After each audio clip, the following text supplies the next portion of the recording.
Now to the South Dakota State House, where earlier this session, lawmakers voted down a bill that would provide sales tax exemptions for data centers in the state. Although that was already considered discouraging enough by data center supporters, lawmakers are not finished with looking at regulations.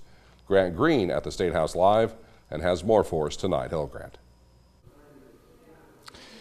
Good evening, Brian and Kara. Well, there's always something going on around the Capitol, some sort of honorary special day, and today was kind of the unofficial day of data centers as the Senate State Affairs Committee sorted through different proposed regulations.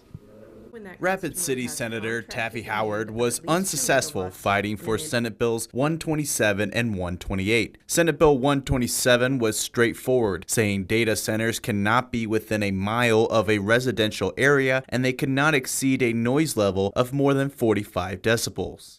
These are data centers are facilities that create noise 24/7. And the question you have to ask yourself is, do the people come first in this state, or does money come first? Senate Bill 128 required a separate classification of service for, quote, large use customers that require more than 10 megawatts of power at peak demand in order to ensure other customers don't have to pay those costs. This sets a precedent for state level intrusion into matters that have always been governed at the local level. Extending this logic will erode meaningful local authority over routine land decisions.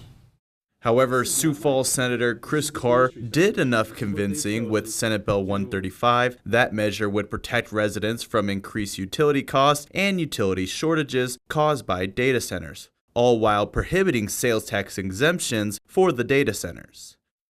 We've protected South Dakota and its business landscape. We have no corporate income tax. We have no personal income tax. We have a competitive property tax structure. Historically, we are business-friendly regulatory climate. Ultimately, the committee agreed that sales tax exemptions shouldn't apply to big companies behind the hyperscale data centers.